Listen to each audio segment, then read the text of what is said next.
tested before. Yes, guys, I'm HIV free. Probably heard in the interview. All publicity, bad or good, is good publicity. Just understand that, guys. Understand the world of entertainment. If something goes viral, the interview I did, just know I'm getting the bag.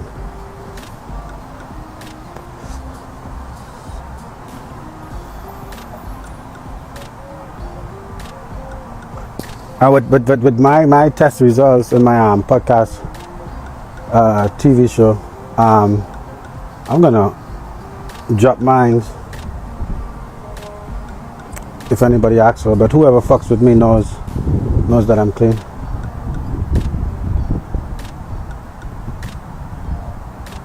Rest of ISC on. Bro, how I look at it is you're always gonna have, since I know myself, I always had haters. And the people who love me, I fuck with them. You see, people don't like to be true to themselves, and I'm here now.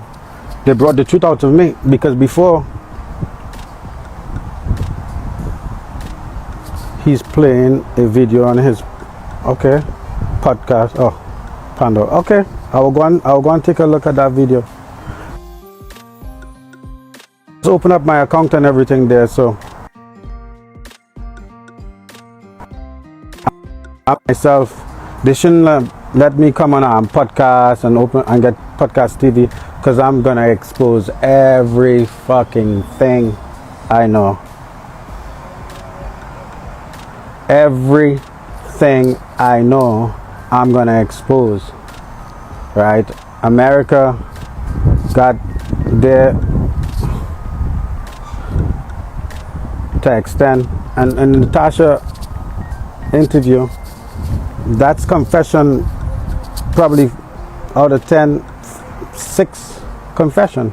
I haven't even dropped the bombers yet. I haven't said anything and adjust that, because, you know, legally I gotta run it with the lawyers first. If the lawyers said yes, I could do it, it's your rights, it's your personal life, fuck yeah, I'm gonna drop the bomb. But if I'm dropping the bomb, let me do it on my platform instead of putting money in other people's platform. The Tasha K interview, sassy interview, because I use her platform. She has a big platform, a lot of black people, and I will get the message across really, really fast. How I'm looking like I'm in Scorpion? Nah, boy. Nah. I just in some place in the world. Man, so I said that I would come and adjust the interview I did with Tasha K. One, why I'm coming to explain about the interview is because nobody's finna pay me hush money. No matter how much money you giving me, eventually I definitely came to a breaking point. Sure, bro, you could ask me a question. I came to a breaking point where that I'm already out. I'm already,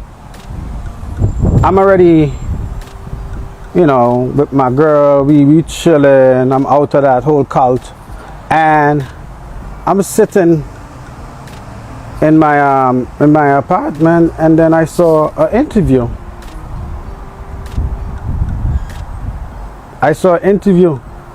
Sorry, can I ask you a question? Are you happy? Bro, I'm free. I'm free now. Why? Because I could be myself, and whatever happened to me when I was young, I hide that. I had like a weight on my shoulders my whole entire life. I'm gonna talk about that. We're doing some big things. That's why I've been quiet. I'm gonna put pen on paper. I'm gonna do a documentary about my life. I've been to 64 countries, 14 states, and I'm just gonna embrace the journey I've been on. as an athlete and retire, and the challenges I had to face. Just embracing life. I'm really happy, to be honest, to be myself. I always were myself, but I had something missing of me coming out and talking about my experience. Me being hypersexual, I'm very proud of myself. Whoever is in my circle definitely is proud of me for being brave. And man, and at the end of the day, I'm a victim, bro. So, you know, whatever I've been through when I was young, I hide it with my smile, and I train myself to bury the pain. But eventually in life, you reach a breaking point, I guess. You reach a breaking point where you got to be true to yourself, because it's like a marathon you're running, but you keep ending up in the same place. You run around the whole world and you end up right back in the same place. So you got to be true to yourself. You got to be true to yourself, and that's a form of development and trying to become a better person, taking accountability that you are not okay, I guess.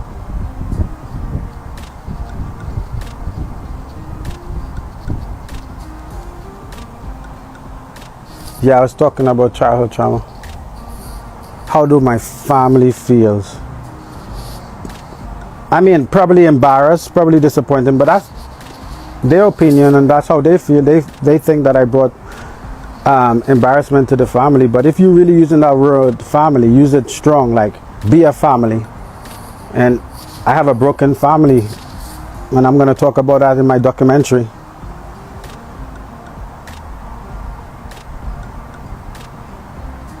You know, so the only thing is definitely affecting me in this situation is my daughter, man.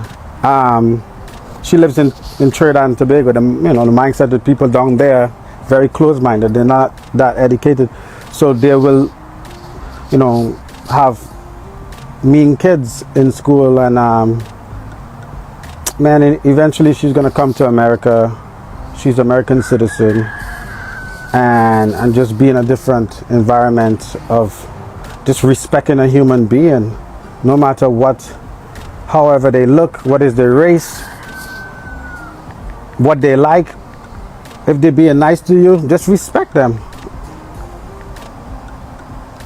Just respect human beings. And it's crazy that I represented my country, bleed for them on the pitch to help this country.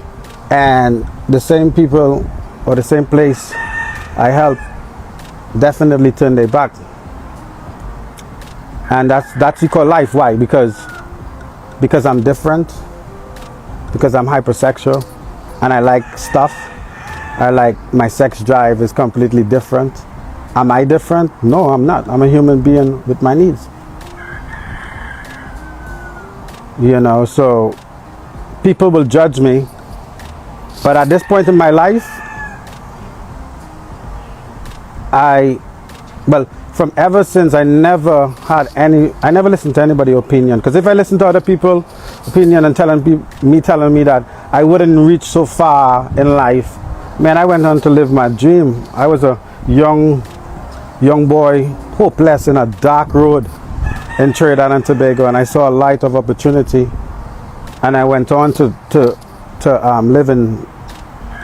live in different countries. I never thought I would have experienced all of this, but in reality, I never listened to anybody. And at the age of 35, I'm not going to start to listen to anybody else.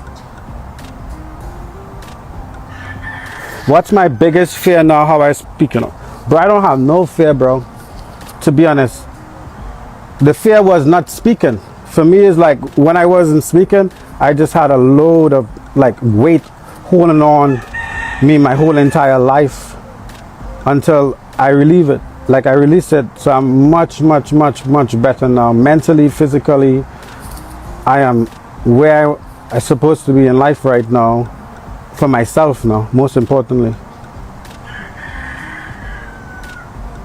How do you define yourself as a gay, bisexual? I mean, a bisexual person is someone who could love, like for a guy, for instance, let me break it down. If I'm bisexual and I'm with somebody, I could love them, I could see them as a woman, but people use the word bisexual different. I am not bisexual, I'm hypersexual, meaning that I will try new things in my sex life and explore.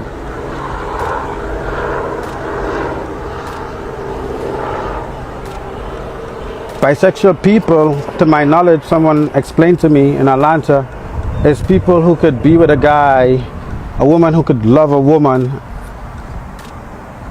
and it's a dynamic both ways. They have love. They could wake up every single day with a human being. Me, I can't wake up with a nigga every single day. Sorry guys. I cannot wake up with a guy every single fucking day. Are you guys fucking kidding me? For me, is that I realized I had a problem. My problem was therapy has been football, soccer.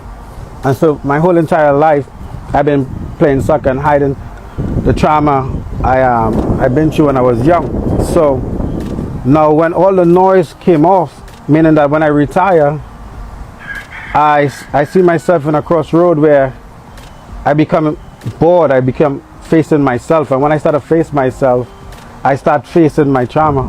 And what I will do is I will go and I used to hide my deepest secret with women, and I hide behind a woman, but then I start exploiting. And I think my first time ever being involved with a guy was with my ex-girlfriend in Europe. I think Europeans, they're very open-minded, and obviously we had a threesome with numerous times with girls, and at one time we tried with a guy, we had a threesome, me, her, and the guy, and that's the first time I actually try that. But me seeing myself, I can't see myself waking up every day with a guy. I like pum pum. Pum pum until me done.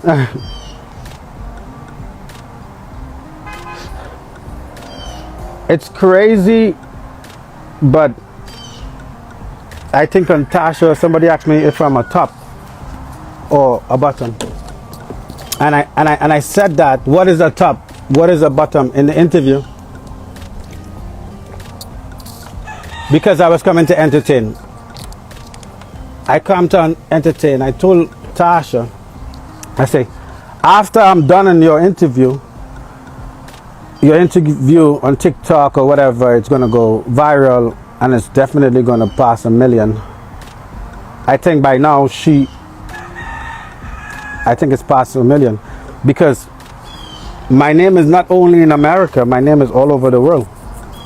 People who know me, I open up, for instance, like I open up a podcast station, right? And I just start talking my feelings and my experience, my broken vocabulary, Trinidad vibes, representing stuff.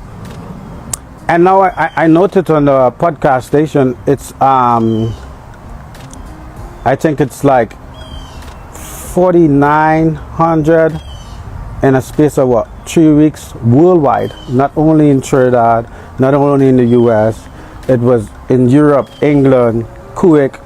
Like, I'm international, bro. Like, a lot of people will use this to try to break me. Oh, he's gay, he's bisexual, he's hypersexual, he's this, he's that, he's this and that and that and the other. But in reality, Nobody is talking about the good. Nobody's going to come here and talk about the good. Nobody is going to say that, oh, he went on to represent his country, or he went on to, go to Europe and stamp his name in history. I was never a number wherever I've been. I was a name. I was a name. I made my name wherever I work. All right, who's this person now? Cleon John. All right, let me let Cleon John in.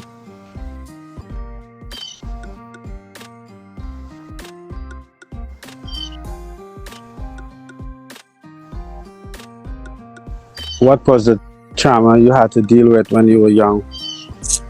Abuse?